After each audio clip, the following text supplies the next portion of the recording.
All right, it's 4:34, so we'll start. Welcome everyone.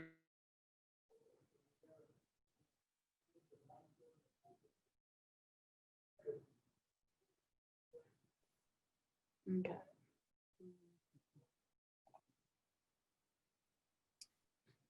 Okay. Now I have it so everybody can unmute. I don't know what's going on. I don't know what's going on. No, All no. right, I'm Yeah, you can. You're all able to unmute yourselves. okay. All right. You could hear me before, right? Yeah. All right. Yeah, I'm back on. I couldn't for a minute there. I don't Okay. know. Thanks. All right. Okay. Yeah. Hey, we got. I have to come up with a couple of signs to show people I'm not speaking. So anyway, all right. So we'll start. First, the approval of the prior minutes. Any comments, edits? None. All right. Well, I have one. I think it's just one. No, two, I think. One of them is just on the spelling of Merck, is MERCK on page 2. And it's the 1, 2, 3, 4, 5, 6. The 7th paragraph, the ones that begins with Mr. Salonek said. And then it gets to the part that I said. And basically, it says he commented that he spoke with the colleagues at Merck. But this is where the edit comes in, Stephanie, is he spoke with the individual in charge of overseeing Merck's pension investments. And he recommended that given the size of the township's pension investments, that they should consider going to Vanguard.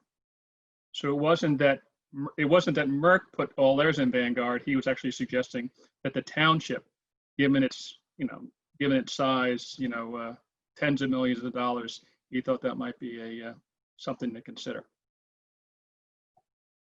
That make sense? Mm-hmm. Okay. Hello. And, go ahead, Joe. And then on the last page, the first paragraph, and unfortunately, Bob's not here, but he said that it said the second to last sentence. He said Salonek wanted to know what cost it would be for the township. I'm sorry. He agreed that the needs of both plans are different, but they're both funded 80%. The only thing I would add in is that I wasn't sure what discount rate Bob was referring to.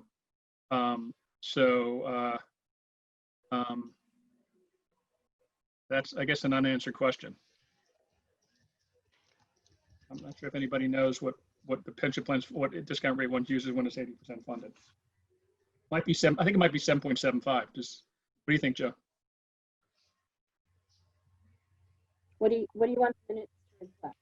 Yeah, just basically saying we're both 80% funded, assuming a 7.75% discount rate. Okay. Are we leaving the part where he says wanted to know the cost will be to the township? Does that remain in there? I can't understand you. Does it say where Mr. Salonek wanted to know the cost will be to the township? Does that remain? And then we add in? Yeah, Stephanie, you're breaking up. Do you want to leave the sentence? Mr. Salonek wanted to know what the cost will be to the township? No, I'm sorry. It should be the next sentence. He agreed that the needs of both plans are different, but they're both 80% funded, assuming a 7.75% discount rate.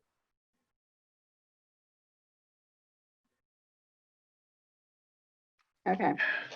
Okay. Got it. All right. So, any? Ed, I don't think Joe can hear us. It looks like he can speak, but he's asking what we're waiting for if you look in the chat. So it sounds like perhaps he's having a hard time hearing us. Just before we go any further. Yeah. Let me. So I think maybe he should try logging in again. Maybe. So I'm gonna send that to him.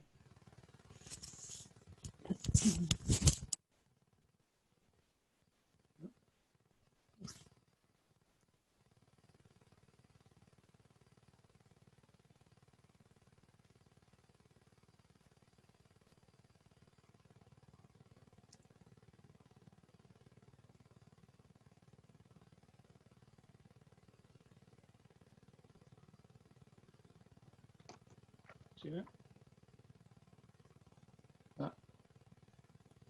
There he goes. All right.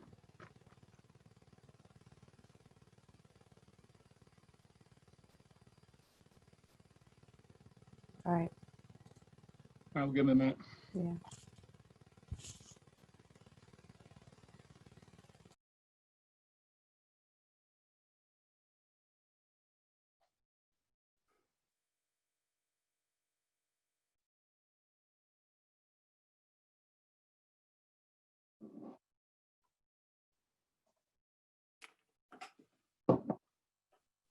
I'm glad I don't live in Florida.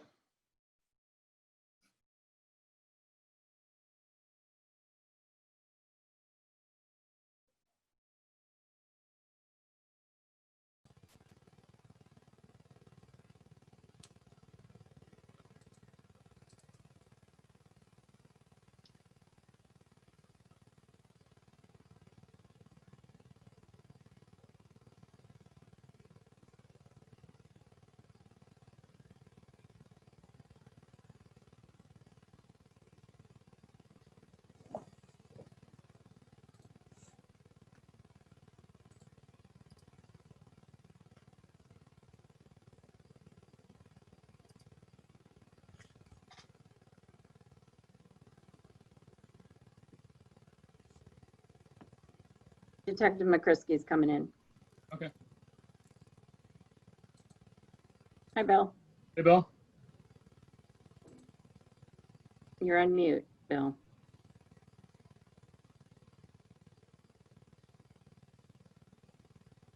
Hello, sorry I'm only a couple minutes late. I just got tied up with some matters at work here.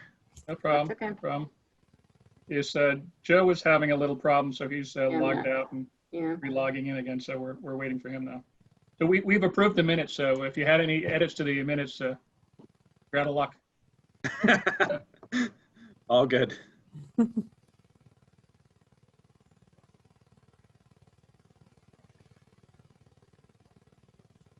Only kidding though. Obviously, we can reopen it if you really wanted to. Actually, you don't. You don't have a motion in a second. You just jumped right in with changes. Oh, so we didn't do it. All right. So that's what. So it was technically open. Yeah.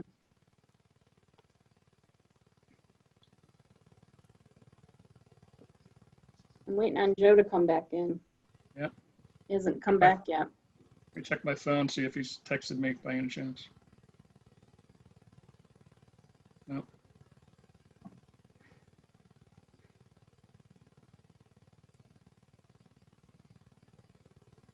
Okay, he's coming back.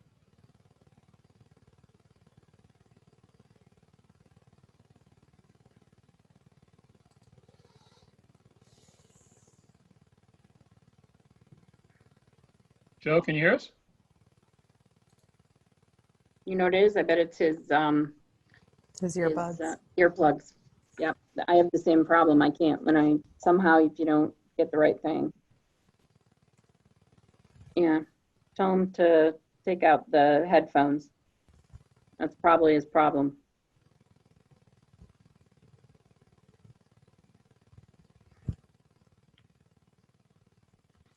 He's muted, number Colleen. one. Unmute and take, yeah. Joe, can you hear us? I He can't hear needs you. to unmute. Joe, you need to unmute yourself.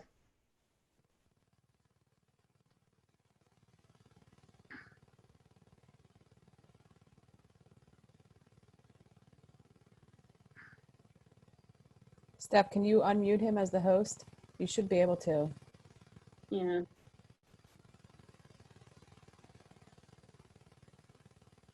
There you go. Can you hear me? Yeah, Yeah. now we can. Okay, cool. Sorry about that. It's okay. All right. So Joe, you can hear us, right? Senile moment. So Joe, you can hear us, right? Yep, absolutely. All right. So Not that I want to. thanks. All right. So are there any more edits to the or changes to the prior meeting minutes? No. All right. None. Do I have a motion to approve? Motion to approve. A second? I'll Okay. second. Colleen seconding. All in favor? Aye. Aye. Any opposed? Okay. Moving on. Old business, the investment policy statement benchmarks, etc. So Tom sent a couple emails out to all of us, so I'm going to turn it over to Tom. Yeah, I sent out two separate topics. Yep. One is something I address almost every meeting, revolving around the equity market performance and what is still tentative reference policy benchmark performance. But again, it's a snapshot based on real-time performance. We're able to look at the second quarter numbers at this time. And obviously we'll have a more in-depth review at our next meeting with the advisor. But the equity markets in the second quarter rebounded significantly from the sell-off we saw in the first quarter. And we saw in the MSCI ACWI as a global, as our global equity proxy, 18.7% improvement in the second quarter performance. That compares against a negative 21.7 in the first quarter. For year to date through June, the MSCI ACWI is down 7.1%. And on a trailing 1 year basis, again through June, it's basically flat, up about 30 basis points. The US market continues to lead all regions in all of these time frames. US market outperformed in the drawdown in the first quarter, outperformed in the rebound in the second quarter, is substantially ahead year to date, and enormously ahead on a 1 year basis by 13 percentage points. So again, that line by line gives a view of the upper part of that table, the US market alone, EFA, EM, ACWI, MSCI, ACWI without the US, and then comparing the US to ACWI is again, so that's just a real-time tally of where the markets sit as of the end of the second quarter. Again, the lower part of that is the very simple high-level look at what a reference policy benchmark would look like in a 65-35 setting. Very simply looking at two ETFs, the MSCI ACWI ETF and the Barclays Aggregate, weighing them appropriately 65-35. And the results are for the second quarter, we saw an improvement and 13.5% increase in the 65-35 benchmark. That compares to a minus 12.8 in the first quarter. And for year-to-date, 6 months through June, it's slightly positive at plus 1.9%. And on a trailing 1 year basis, that number is positive by 4.4%. Again, very high level, but just gives us a feel for what a core, if you will, 65-35 benchmark would look like. So that was one handout, and that was the second handout I sent. So if there were any questions around those numbers or anything within the markets themselves, I'd be glad to answer that. Yeah, actually, I love this. Thanks for putting this together. I got a dumb question. Well, two dumb questions. One is the fixed income, the AGG ETF. Is that global or is that just U.S. bonds? It's a U.S. It's a U.S. Okay. Yeah. So what is considered a core fixed income? Okay. All right. So I can't remember if we had. Does the township have any international bonds? I think it does, right? Yes, we do. Yeah. Okay. Yeah. All right. So second is this is the dumb question, is that for pension plans like the townships, et cetera, is this a report that is usually given to someone like the township to monitor? Is this an established way of doing it? Well, so we're defining the 65-35. Right. As frankly we should. Right. And so I revert to the current investment policy statement. And the way that's constructed, and that goes back to my first handout, which is the review of equity and fixed income portfolios. And what is in there specifies, well, a few things. So we have a differentiation. We have domestic equities and international equities. So that implies that we have a global equity desire in our investment policy statement. And so the MSCI ACWI does reflect that, and does reflect that well. So I think there's no question to that. There is a fixed income desirable in the investment policy statement. And actually there's a typo in that. I have 24% as the target. The target is actually 34%. So the fixed income plus the cash gets us to the 35%, and the 65% is equities. But our fixed income desirable, if you will, in the investment policy statement, we have no further delineation of strategies or U.S. versus international versus anything else. So it's simply fixed income. So I default to the Barclays aggregate because that clearly is the best indicator of fixed income in the plain vanilla core sense. Whereas on the equity side, we have specified in the IPS domestic and international. So therefore the MSCI ACWI is the best proxy for that. You know, should we wish to change the language in the investment policy statement to delineate further tiers of fixed income?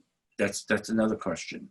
But obviously, the advisor is attempting to add value in both cases, equities and fixed income, by deploying a number of strategies. Yeah, hold on, Todd. It's just, actually, I do want to get into depth on your second document, but where I was going on the first one is I do really like it. And so, you know, do you think this should be something we show the Board of Supervisors as an example? It could be, because it's all it is objective market performance. Right. There's nothing, it's nothing more than that. So it is what it is in terms of the data on a trailing basis of what markets have done. Yeah, and they do provide that, the advisor. We tend to do that. Just to answer your question, and not to interrupt you, Tom, but it's standard to provide performance based on asset classes. Oh, no, that I certainly get, but in this particular way. So, for example, is that, you know, I think we should show it to the Board of Supervisors, but let's say Brady's there, and you know, Brady says, well, geez, you know, that's a really nice chart there, but no one ever shows the data the specific way you showed it. That's what I'm trying to find out, is that, or she's going to say, oh yeah, I've seen that done before. I do it myself, blah, blah, blah. So it's not, it's going to be a non-issue. That's kind of what I'm trying to get to, is that, you know, is this, you know, I don't want Brady coming in, if we show it to the Board of Supervisors, saying, no, that's the stupid way of looking at it. Does that make sense? Yeah. Oh, no. I understand. No. As I said, it is objective data. I mean, so again, the equity side of the equation is clearer for us in terms of the investment policy statement. Right. So we are specifying a desirable for domestic and international. So domestic is clearly U.S. International, in this case, is IFA and emerging markets. So therefore, the MSCI ACWI is the proxy. Right.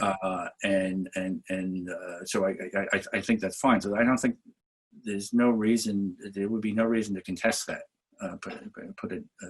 All right. So therefore, when we meet with Brady, we can, you know, if everyone's in agreement, we can say, hey, this is, you know, what we'd like to share with the Board of Supervisors on an ongoing basis. Whether she does it or we do, we can figure it out, certainly. But so is that a logical next step on this, if everyone agrees?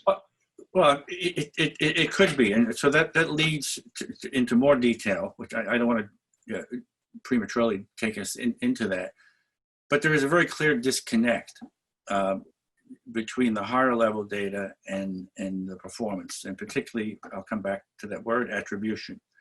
Right. And so the advisor does not provide us with any detail on specific attribution performance in a period.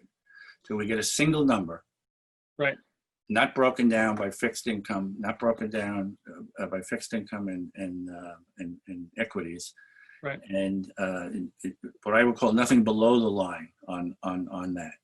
And so that comes to the end of my review of the portfolios. I had specific recommendations. Oh, so we want to move on to the other one, your other document then? We could, yes, yeah. But to answer your question, Ed, so the data I provide as equity market performance and reference policy benchmark are totally objective, and right. Should be no dispute. Those are how the markets perform in a given period. Tom, yeah. Great analysis and work that you've done so far. I really applaud, what you brought to the table. Thank you. In the short time you've been on the team. But given the fact that, in my understanding, all of the equity is in a passive index fund, Brady should not have a problem in creating a benchmark for those funds. I mean, it's an index fund versus an index benchmark. How difficult is it? Yeah. And in my mind, maybe we need two indexes, one for the equities, which are passively managed in my understanding, and two, an index for the actively managed bond funds, which, quote unquote, I question whether or not the added management fees override what an index would be in the bond market. For example, let's go to an index fund in the bonds, see what the actual, over the last 10 years, see what the actual performance is actively managed, and see what Brady charges us, and see if we're ahead or behind the game. I think that's ultimately what we need to see. Yeah, no, I agree, Joe. And so some of my recommendations at the back end are the advisor needs to provide us with a benchmark for fixed income, which it will be a composite of the strategies she has chosen to invest this in. So you say the equities are passive. They're passive, but there are different sleeves in equities. So I would think of it in three terms. There's geography, there's style, being growth and value, and there's size, being large, mid, and small.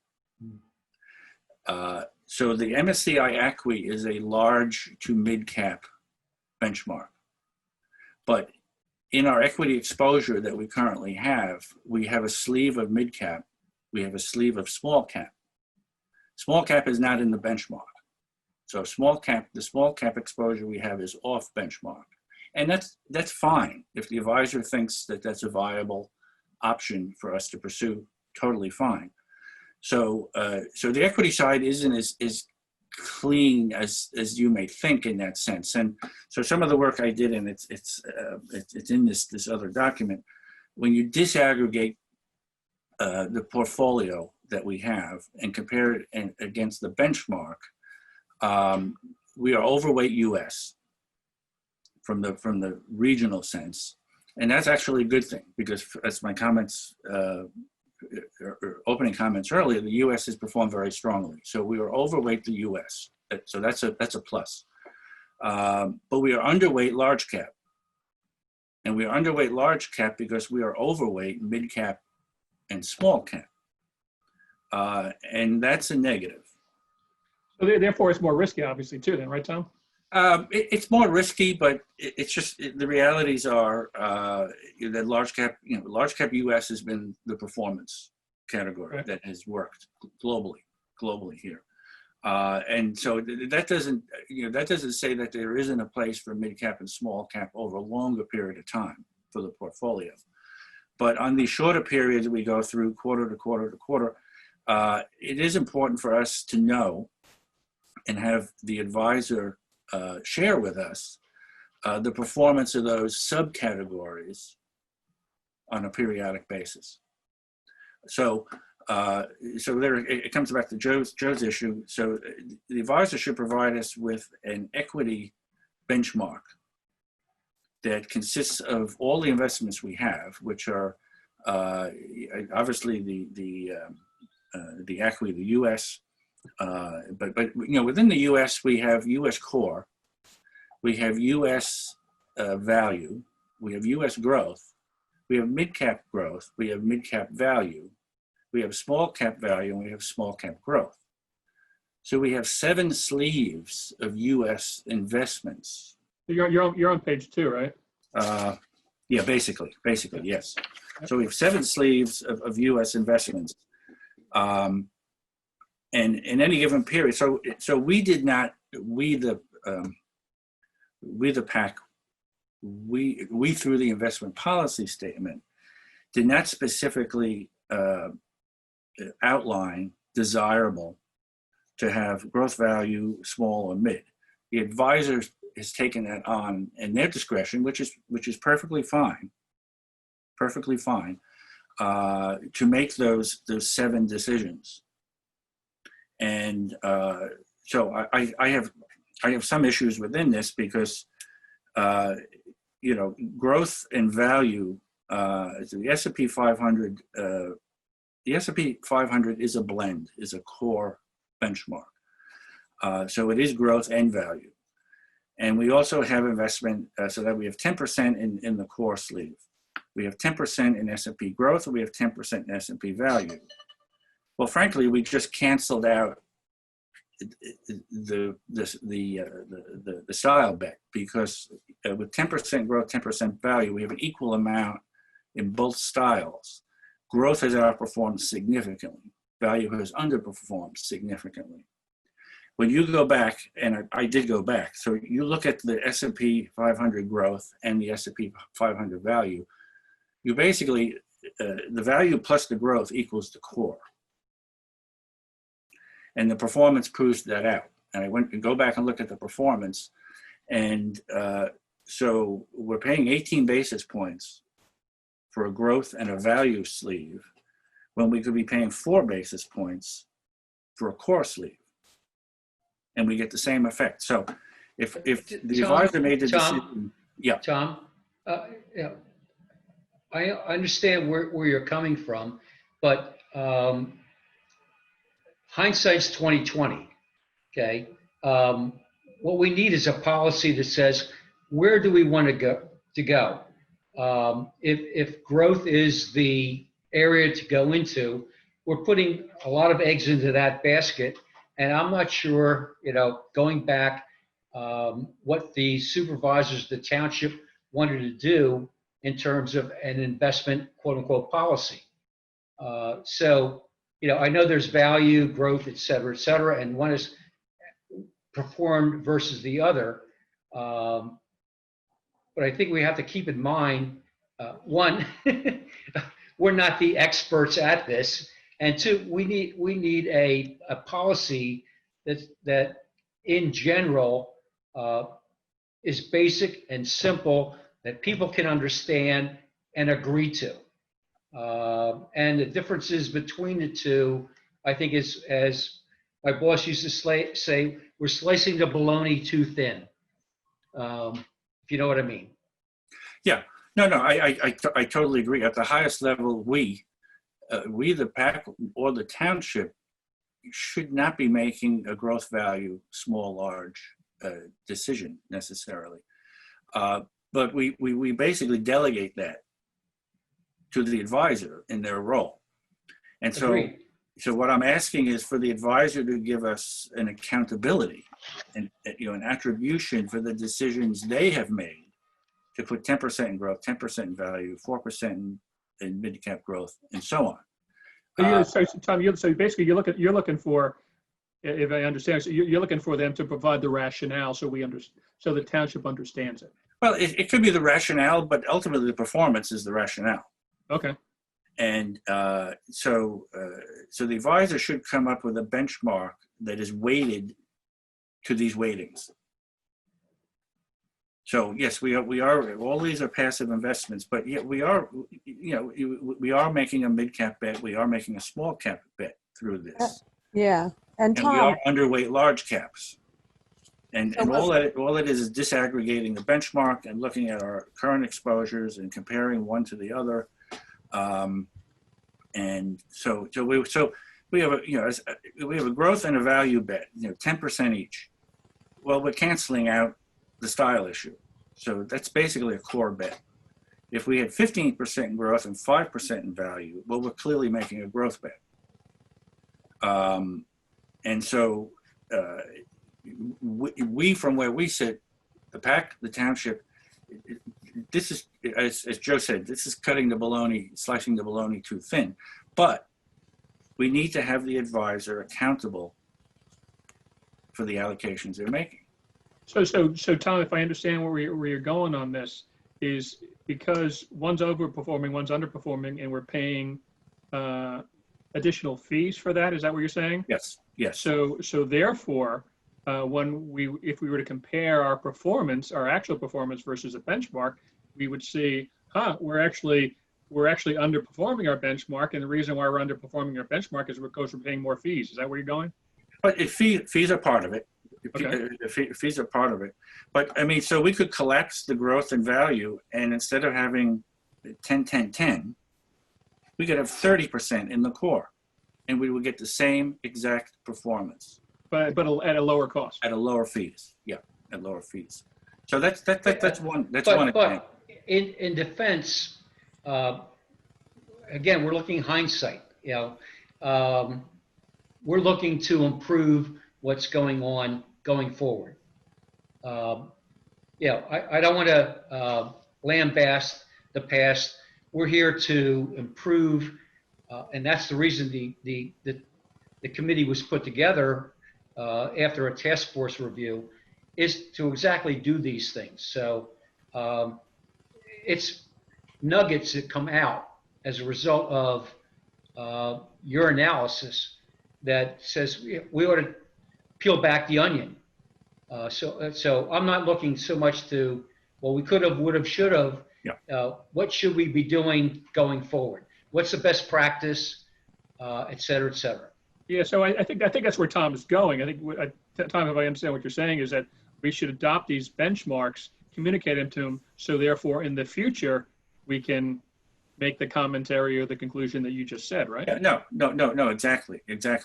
So if at the advisor's discretion, they chose the 7 equity strategies, which are all passive, but 7 equity strategies at these particular weightings.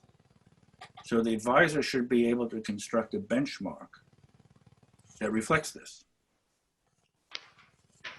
And we compare that benchmark to the, in this case, this is domestic, so it's all USA. We compare that benchmark to the MSCI US. And if the performance exceeded the MSCI US, the advisor added value. If the benchmark underperformed the MSCI US, well, we didn't add value. You mean if the performance didn't exceed the benchmark? Yes. Right. Yeah. So I mean, so my recommendations are in the back. They go twofold. Okay. That's on the last page? Yeah, because we need, we would generally handed a single number, and it does not tell us much. So did we outperform? Did we underperform? Well, in the first quarter, relative to the 65-35 reference policy benchmark, we underperformed 500 basis points. Right. And I do not know why exactly. We'll see what happens with the second quarter. Actually, most of that was on the fixed income side, from what I could see. But Tom, it takes a lot of work to Tom, disaggregate. can you quantify, 500 basis points in terms of dollars? Well, it's 5% of, and it was five. The asset base, which is I 20 may million? get this backwards. It was the uniform, or the non-uniform. One was 500, one was 510 basis points. But let's call it 500 for Okay. the argument's sake. So 500 basis points of the total value of both funds. $20 million, that's $1 million. 200,000. 5% of 20. It's $1 million. 200,000. $1 million. 5% Okay. of 20. Million, okay. But it's only the first quarter. So, and again, I agree with you, Joe. What we need to do is set the stage for the going forward, and make requests to the advisor, so that when we get our report, we could say, okay, we underperformed 500 basis points. Was it equities or was it fixed income? And it'll be the next level down will be very clear. It'll be one or the other. It could be both. And so if it is the fixed income side, and then we look at how did our investments do against the fixed income benchmark. Now, the same thing applies to the fixed income side that I've spoken of the equities. We have all these fixed income strategies, all with various individual benchmarks. The advisor should be able to put together a composite fixed income benchmark, just like on the equity side. And once we have the composite, we can look at each individual strategy and see, did this strategy contribute to performance? Did it detract from performance in a period? And that just raises the awareness. And because we don't have that accountability at this point. So Tom, let me ask you this question, since you're in the, you actually, you and Colleen, since you're in the profession and know what's involved more than I would, is how should we communicate, how and when should we communicate our desires to Breedy? So for example, we could say in advance of our August meeting when we're supposed to be going over the performance, we could send a short note to get us all the way to where we want to go, or part of the way we want to go. And then when we're meeting with her in August, we could kind of explain where we're going, see how she does, and then communicate at that point the rest of what we want, or we wait until August, or we tell her everything we want up front. Yeah. So no, what do you suggest? That's a good point. So the essence of this piece, which is I have no page numbers on it, unfortunately, five-page review. Right. It's mainly for our consumption. Right. A lot of things I point out of there in terms of exposures and some of the historic performance, which I'm not going to get hung up on. And to Joe's point, Right. The past is the past. But I think the essence of what we need to see is in the summary and recommendation portion on the last page. This could be cut and pasted and sent to her, and see if she can comply to that. You think it'd be reasonable to ask for the whole thing? The summary and recommendation part? Yeah. Yeah, I mean, you could send the entire report. There's nothing in there. Oh no, I know. Yeah, I'd be hesitant on doing that because we've had challenges in the past where I think she looks at us, we're kind of second guessing her and stuff like that, and she seemed to be a little sensitive to it, et cetera. So Yeah. I think we got to be, we got to do it in a professional and respectful No, way. I mean, so as I've shared with all of you, and it's hard looking back. And to Joe's point, Joe's observation is very keen. The history is a history, but as I've looked back, and I set up this higher level policy benchmark, and I look where the performance has been. It's been mixed in the past. Right. Yep. And so that raises an issue with me. Questioning the advisor, well, we have the right to question the advisor, frankly. But again, Quite frankly, you know, you know, and when we had the task force, which was Ed Denton, myself, and Bob Selnick, we questioned why it wasn't shopped. You know, like anything, you know, you ought to. In my prior life as a CFO, we shopped things. We shopped 401ks, pension plans, insurances, D&O, et cetera, et cetera. And it wasn't shopped, you know, it was shopped at least every 3 years, at a minimum, you know, sometimes annually. And what concerns me is your comment about 500 basis points, and I missed it, in that we're talking about 5% when you put it into terms. You know, 5% on 20 million is $1 million. And a note to Jennifer is, you know, we're looking at a additional contribution of $300,000, which is causing angst at the BOS level. Yet we're leaving on the table the quote unquote potential of $1 million. So, you know, in my mind, you know, one, tighten up the policy; two, shop it; and three, put Brady to task and give us the information we need. If she doesn't want to, well, that's her issue. Well, yeah. So all good points, Joe. So I think, you know, I think the way we play this out, in my opinion, and I'd be interested in hearing everyone's else view, is that, you know, I think we're making a lot of progress this year. We've established the target for the discount rate. We got alignment on that. Certainly working on the budget aspect. Certainly that's going to play out over time. We're enhancing the reports and creating the benchmarks. And, you know, it also is a little bit of an education process for everyone on the committee. So I think that's been helpful. And then we'll work with Brady to further enhance the reports. And I think, you know, we can make some progress on that this year, and that's in our objectives. And then, Joe, to your point, and I know Tom and other people have suggested as well, and we talked about it before, is that, you know, next year probably would be a good time to start thinking about sending RFPs out and doing that. So I think that might be the big task next year is the RFP. And I would say by that point, we will have rewritten the IPS. Right. So a lot of the things we're going through, and I don't mean to drag us into the weeds on a lot of these details the last handful of months, but these are things we need to get clear so we can put them in the IPS. Right. And so when we have an IPS we're all comfortable with, well, that, you know, that will be the roadmap for the going forward of a new RFP. Exactly.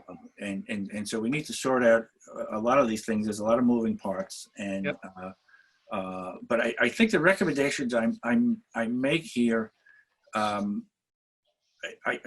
think, you know, it behooves us to drive the 65-35 issue in terms of the very high level, call it core, top-down benchmark. Yep. Secondly, to ask the advisor to construct a composite benchmark for both fixed income and equity strategies that we're invested in is not an undue request. Okay. She provides a lot of the benchmark data, but we're looking at it all individually. Yep. Looking at all, it's not a composite, and it's not weighted. It's not weighted to the exposures that we in fact have. Right. So that would give us the opportunity to look at. So we have an equity composite. We have a fixed income composite. Then we can look at, well, U.S. S&P growth. Did it outperform or underperform that benchmark? Okay. And so we will know that, you know, the top three contributors, and this comes back to the attribution thing, the top three contributors to our performance and the bottom three contributors. Same thing on the fixed income side. The fixed income side is a little more complex because each of the strategies have a different benchmark. But it would, you know, again, give us an opportunity to compare the individual investments to a fixed income composite. And so I'll use an example. We have an investment, it's small. We have in floating rate bank loans, which are basically leveraged loans, 3.25%, very small. Leveraged loans have never outperformed the Barclays aggregate in any of the 5 years. Matter of fact, the leveraged loans have not even outperformed their own benchmark. They only outperformed in 1 of 5 years. Tom, is that the DJ Global US Real Estate? Is that what that is? No, that is, They're REITs, REITs. yeah, no, this is the S&P LSTA leverage loan. What page is that on? I'm sorry, I didn't have number 4. On page 4? And so when we get our quarterly reports, we get a whole bunch of, we get all our investments compared to a benchmark. And we have 11. Oh, I got it. Yeah, I got it. So that's the fourth one down. So we have 11 investments versus 8 benchmarks. Yeah. But it's all one by one. You know, we don't have an aggregate fixed income benchmark, and we don't have the aggregate performance of the portfolio against that benchmark. Right. Now, again, this is not an onerous request. The advisor is in the position to construct the benchmark and the aggregate investment performance. And then that would give us the ability to compare one against the other. So on any single quarter period, we're not going to ring the bell and say, oh, gee, we shouldn't be in leveraged loans or we shouldn't be in that. But it accrues knowledge for us to understand what has been contributing and what has not been contributing to performance over periods. Okay. Yeah, I mean, I'm sold. Colleen, your thoughts? Yeah, I think Tom did great work here. And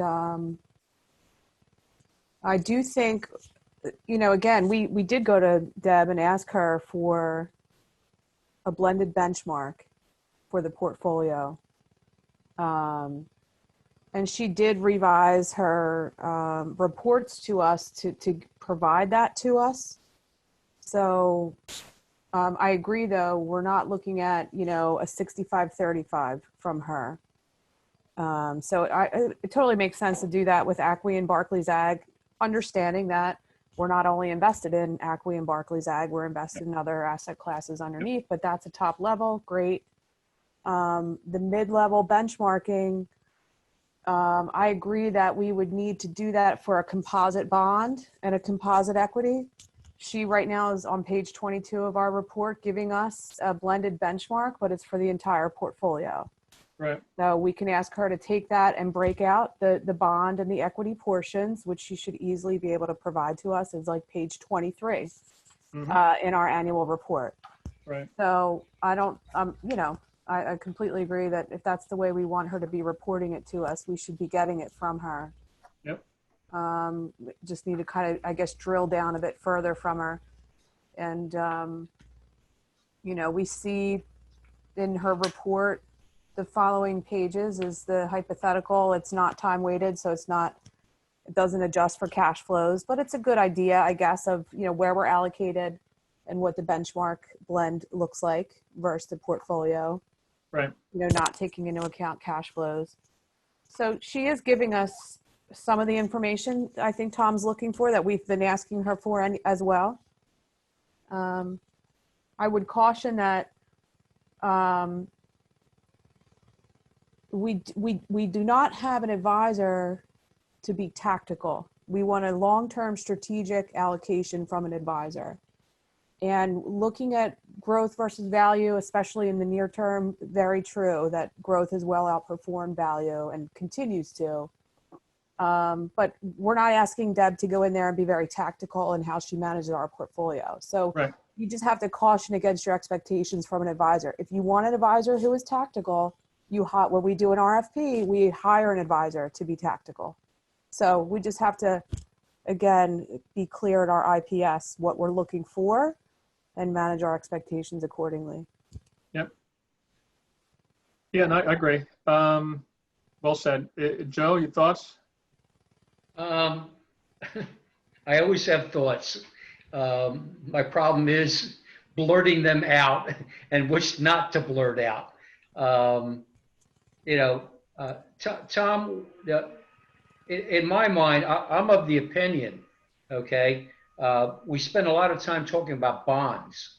And since it's 30% of the portfolio and represents the smallest return, whether or not we should just do the KISS approach and go to an index in bonds, make it passive, and not have to worry about all the associated fees that go along with it. One thing we haven't looked at is an analysis of managed funds, bonds, fees, net of return versus passive bond funds with nominal fees. To make a point, if actively managed is getting us 3.2 and our fees are 0.5 and we're netting 2.7 and the index is 3, in my stupid head is, let's go with the index and why worry about it?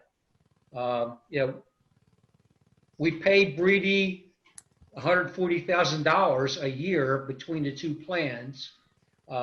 We have difficulty making additional payments. So I think it's an area that needs to be down the stream looked at as part of this strategy. Do we do 100% index or a combination thereof? Yeah, I think those are all good questions, and I think as we finalize this the IPS, then that's precisely, and certainly that so all good questions. So yeah. So in terms of next steps, is if it's all right with you, Tom, is maybe I'll volunteer you and I to over the next week to construct a letter or email to Deb asking her what we want. And then we'll, if everyone's all right, then we'll kind of send that to her. And with the understanding that this is a ongoing dialogue, we may not get it totally, she may not get asked everything we want this time around, but we can sort of evolve to it. Is that all right with everyone? All right. And then I think I think it's important that we get wrestle this IPS to the ground. So maybe Tom, Joe, and I can take a run at over the next month or so to wrestle that to the ground. I know Tom, you had prepared something a couple months back. And then we can just kind of put pen to paper and just wrestle it to the ground. I volunteer. I say the only way to do it, it literally has to be rewritten. Right. Okay. That's fine. So I'm willing to. I don't forget how many pages are in the entire document. Some of it is carryover and repetitive, and we will use. I don't have a. I don't have a soft copy of the IPS, i.e. the ability to cut and paste portions of the old into a new. But that's not the end of the world. So, but I basically have to sit here and retype the entirety of the IPS. Well, so is that something we could ask Breedy to send us, the Word document? That would be helpful because there are large parts of the IPS we're not contesting. We have no issue with. It's all right. So maybe Tom, is that something that the township has, or is it? No. Well, are you talking about? Tom, you're talking about the draft one Breedy gave us back in March, right? Yeah, but a soft copy that we can go in and cut and paste out. Yeah. Cut and paste out some of the language. So maybe what we can do is in the letter or email we're going to send to Breedy, we can ask her as part of that to send us the Word document. Yeah, in a soft copy. So right. And so then we can incorporate this. There's lots of parts of that we agreed there was no issue. You know, Okay. It was standard carryover. A lot of the things we've been wrestling with, i.e. benchmarks, and you know, other things, you know, we're trying to come to grips with, but the rest of it is just it's a rewrite, you know, from page one, starting at page one, and maybe we do it in, maybe we do a third and a third to make it more digestible. Right. But it literally, we just have to, you know, the document has to be rewritten and then subject to review for all of us. Right. Yep. So so well, yeah, we're not sure. I don't think we're not sure how long that will take. But Colleen, if if you're comfortable with it, you know, us retired guys, we you know, other than me doing so, I guess I got a mulch pile in my driveway that I haven't finished yet. So I think I'd rather work on this than the mulch pile. Yeah. So, so I think, you know, completion of the IPS, and you know, I pull this out of the air. right. If we were to complete a document and agree upon it by year end, Right. that would be an accomplishment. Yeah. So I think we ought to do that. And if we think about it on that timeline, you know, time passes quick, and so that's realistic. And then that sets the stage for 2021 for us to consider doing the RFP. Okay. Okay, so we'll try to do that. We can kind of huddle offline, and then we can kind of figure out how we get in bite-sized pieces, and then run it by Colleen and Joe and everyone else, and then we'll just kind of move forward. Yeah. All right. So anything else on this on the IPS and benchmarks? All right. So moving to new business is we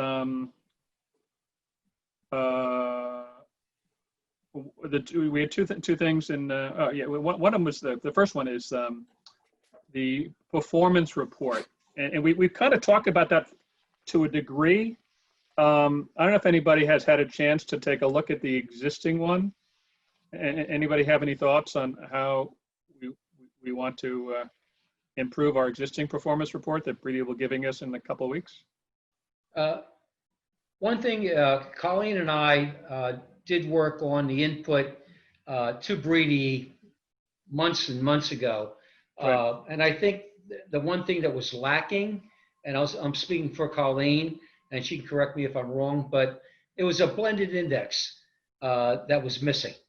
Okay. Everything else that she asked for was given to us, in some cases in excessive detail, which Brady explained that she had a higher calling,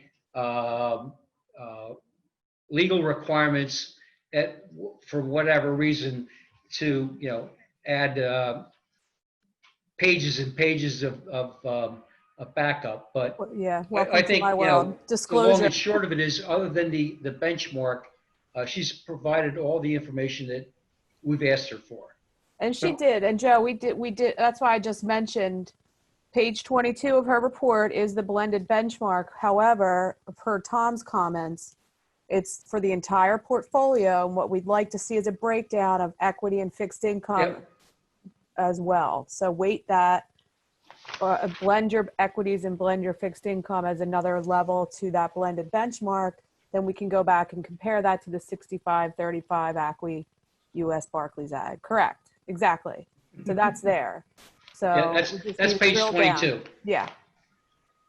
So yeah, I think, she did do a lot of those things that we had asked. So I think the report's, you know, getting there.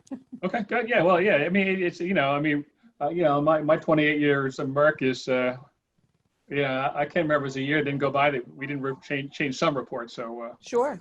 That's part of the business. So yeah. So anyways, and, you know, that we can't get away from disclosures in our business. Right. Just can't. Yep. So anyway, is that on this particular thing? So Ken Wallace, is my recollection is that Bree said that maybe by the third week of July she'd have the report ready for us. So, the 20th or 25th. Is that right? June 30th. I think she did say that. Well, I thought Stephanie was in contact with her and that it would be late July for the August meeting. Right. Am I So, mistaken, Stephanie? Yep, no, hang on a second. Okay. Yeah, I believe that is what they said.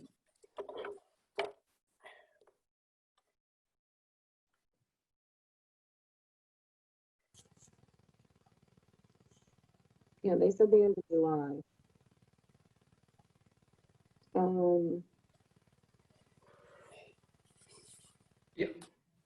okay. So, We I asked mean, Brady, initially we asked Brady for quarterly reports. right. And it was Yeah. decided at prior meetings to do it semi-annually. So the last report we have is the 12/31/19, and the next one that's due is the 6/30/2020.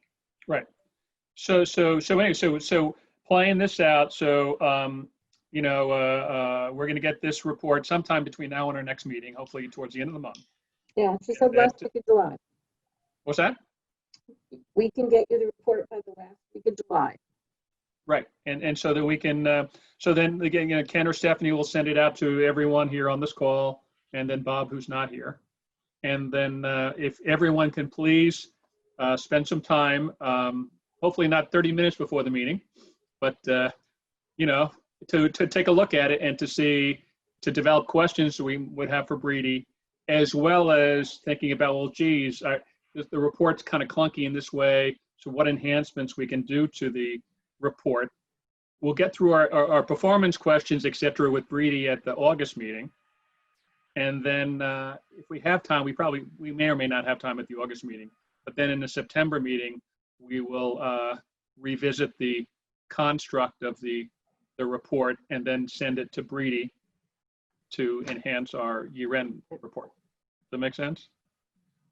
And Yeah. she wants to do, she wants to be able to do. I can hear you. Steph. She wants to be able to do Zoom versus flying down. She said she prefers Zoom, or? Yeah. Yeah, Zoom's fine with me. And what do you guys think? Fine.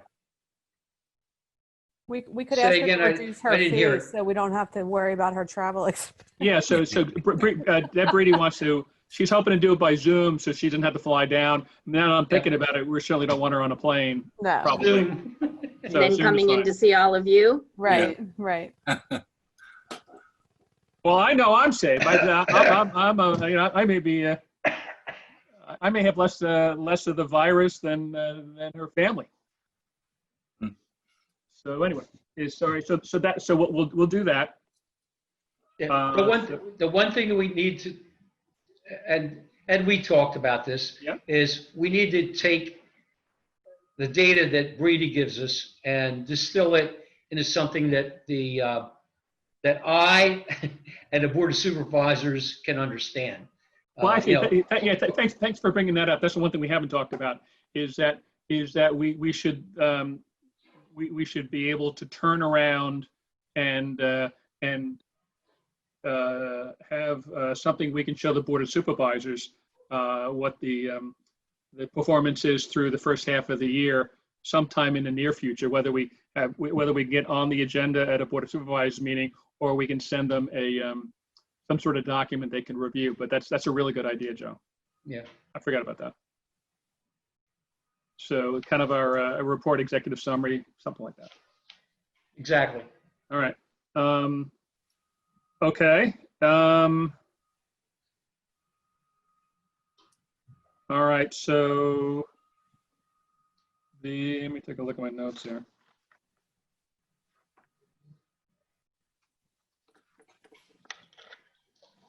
All right. So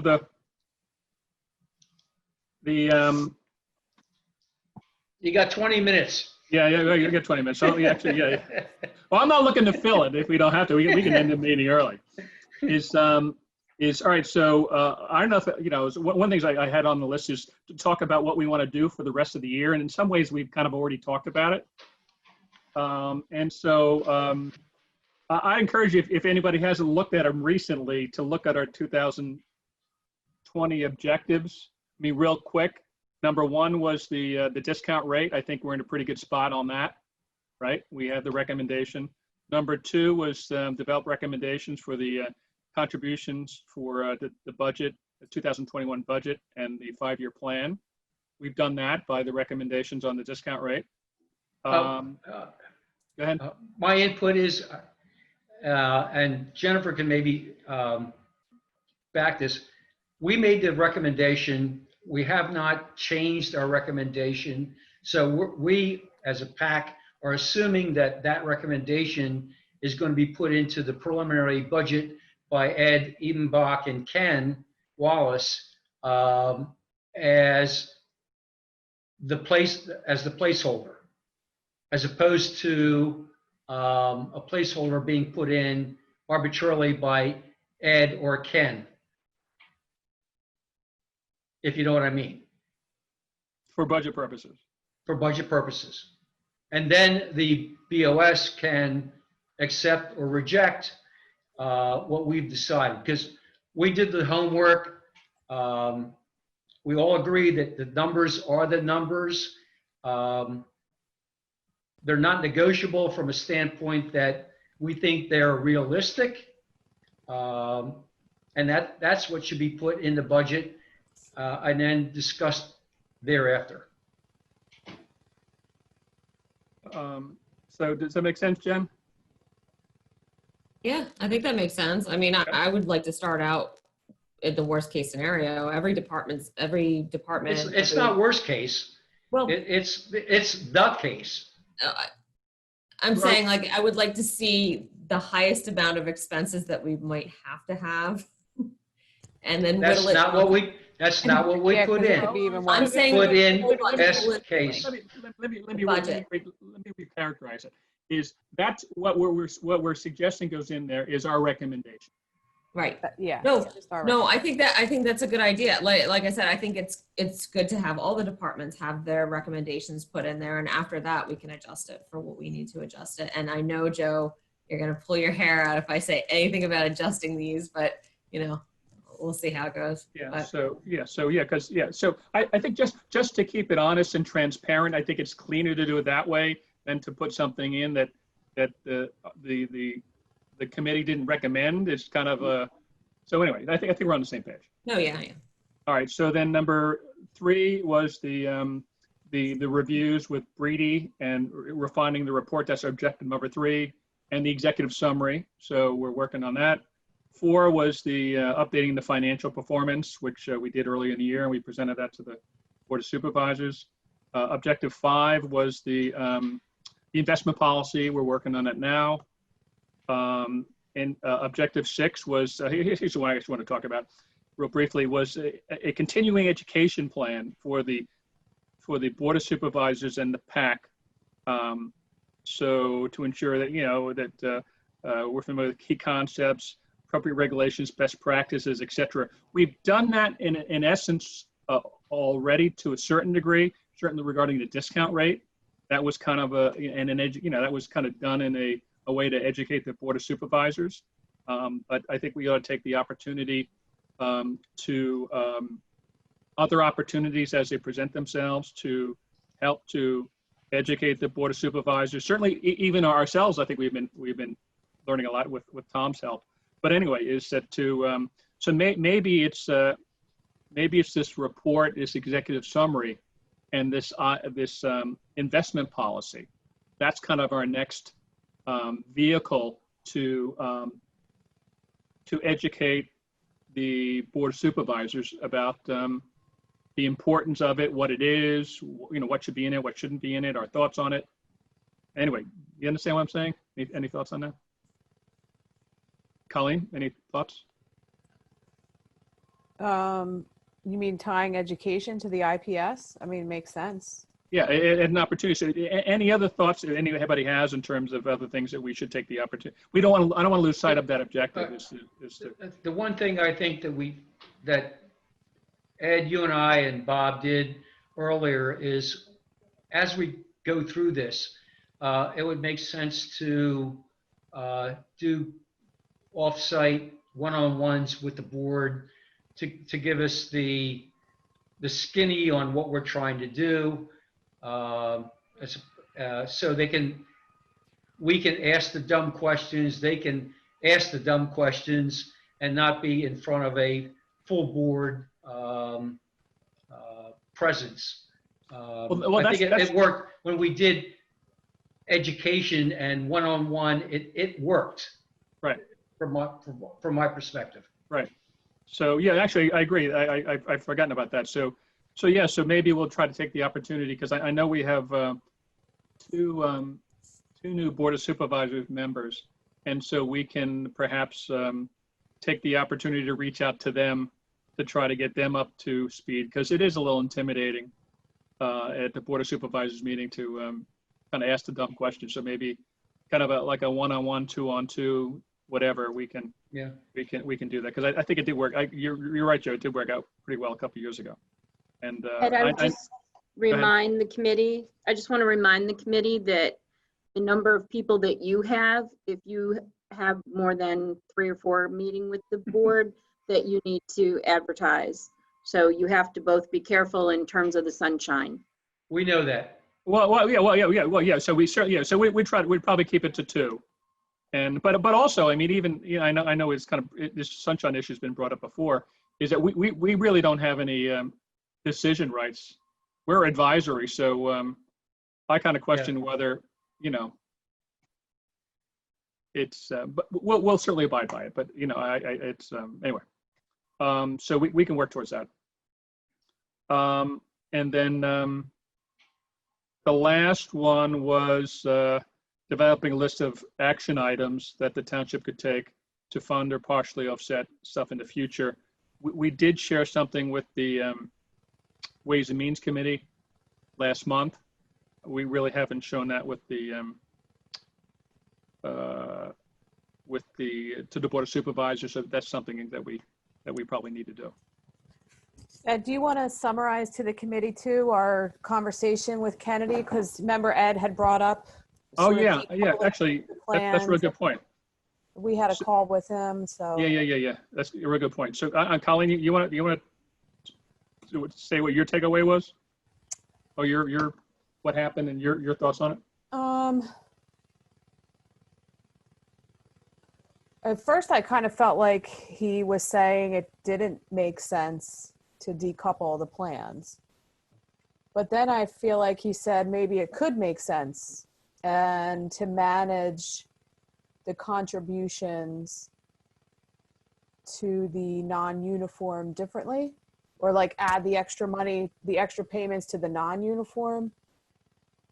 Yeah, that was my take. I think he in terms of having different discount rates, I think he was resistant to that. Yeah, and I am too. I don't think we needed to make it that different, you know, between the two plans. It's kind of hard to rationalize that. Right. I don't think you get a real return on that change, essentially. Right. But I do think perhaps it makes sense to be kind of accelerating funding now to the non-uniform, only because we know there's, you know, a finite period in that plan where maybe that's, you know, better dollars going to be spent. I don't know that he can show us numbers on that. It doesn't feel like we can actually look at it to analyze it. So it's a little conceptual. I agree. I don't think there's anything. I mean, I think it. I don't think we'll be able to get anything from him in order to do some sort of evaluation. Right. Other than the fact that, you know, certainly in, I don't know, we would have to look at in the next 10 years, I guess, that the everyone who's in the plan may be retired, and so we want to make sure that that's not the case, unfortunately. Right. Yeah. That's what. Yeah. Right. There is a and Stephanie reminded me of it. There's somebody in her late 30s that is still in the old plan. So, but that's one individual. Yeah, that's but the preponderance of the people are either collecting, vested, or in the short term will be retiring. Right. Except for maybe 1 or 2 outliers. Right. And that is, I mean, that is what, in our call, for the committee's sake, I did bring up the idea of pension risk transfer with John, is it John Kennedy, right? What's his Oh, name? no, it's Jim. Jim, Jim. thank you. Just to really gauge from any of the experts I'm talking to on our plan, whether or not they do that or have experience with it. And it's essentially, you know, and I've not experienced it in the public sector plans. It's only been in a private company plan. It's actually a nonprofit. They've decided they don't want to have that liability anymore, but they have pensioners, and they went out and shopped their plan to insurers who take on the liability and the assets and essentially, you know, pay out the retirees. And that's shifted off the books of the nonprofit. They bought And insurance plans, Yeah, it's an insurance company. that annuities. runs- They bought annuities. No, they bought, well, it's one contract. It's not Yeah, a okay. full annuity. Yeah, It's institutional level, so it's not expensive like people think annuities are. But yeah. annuity in its rarest, in its simplest form is a stream of payments. That's what an annuity. Right. So yes, they're shifting the liability of paying that annuity payment to the retirees from the books of the organization to the insurance company. So, but Jim had not experienced that. So I don't know that it's something we as a committee long-term want to explore. And that would only be for the non-uniform plan, because the uniform plan is essentially in perpetuity. And the insurance companies, they want to know what the risk is. And they want to know they can invest in their general account to make up for that and provide the annuity payments. So a finite plan is, they almost require a frozen plan, I believe, to take on that risk transfer. So the non-uniform plan or the uniform plan would not be included in that conversation. But I did want to make sure, Ed, that I shared that with the committee because it came That's up. a really good. Thanks for doing that. I forgot all about that. That's good. Yeah, and we had the call with Jim, and I just wanted to make sure, you know, we communicated that with everyone. So. Yep. But that was my take. I didn't really feel like we got very far with the whole thing, whether or not we had any kind of conclusion or yeah, we can do this and it's going to be effective. Yeah, no, I had the same takeaway. And maybe because Ken Wallace was on the call, he may want to speak to what his impression was, because Ed's not here today, but that was my take on it. So. Ken, any thoughts? Maybe he may not still be on. Yeah. Okay.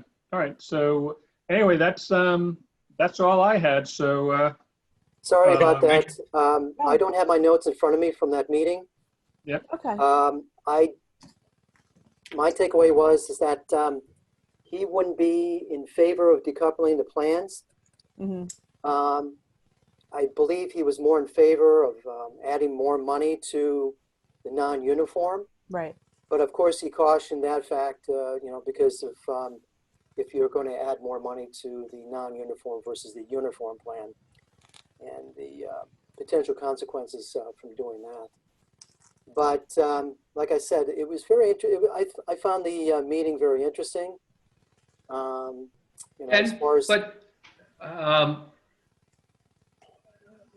from a legal standpoint, as long as we do the MMO, we're in compliance, and any monies above that. And I know in past years there have been discretionary contributions made to the plans. That if we're in compliance with the MMO regulations, any additional funds, we do have some flexibility to fund them. Joe, I believe you are correct. It's just a case that he was working off his frame of references with his other clients, and that the uniform at the time of negotiations brought up the fact that the municipality was making more of an effort to fund the non-uniform versus the uniform. Mm-hmm. So it's just a basis of his frame of reference. That was all. Right. Yeah. Okay. I found As an aside, interesting meeting. as an aside, the contribution to the police pension plan is 2 points or 2 whatever. 2 units. Basically, it's twice the amount that's put into the non-uniform from You are a correct. state input. You are correct. Mhm. It's 2 units Okay, versus so- 1 unit for the non-uniform. Everything was is just working off- everything isn't fair and square. He was just working off his frame of reference. Okay. I found the meeting interesting. How I can't, like I said, I don't have my notes in front of me, but how every 2 years the Act 205 report recalibrates the gains and losses of the prior 2 years, and the increases and wages to come up with the MMO. I just, you know, like I said, I don't have my notes in front of me about that. But as far as I found it interesting how the Act 205 recalibrates every 2 years. And one more thing before everybody runs. I believe did everybody get the 10-year pension MMO cost scenario dated June 22nd, 2020? It shows what the current plan and then all the way up to the PAC recommendation. Yes, I And then got there's it. 2 hybrids in the middle there. So everybody needs to take a look at that again as we're heading into the budget season.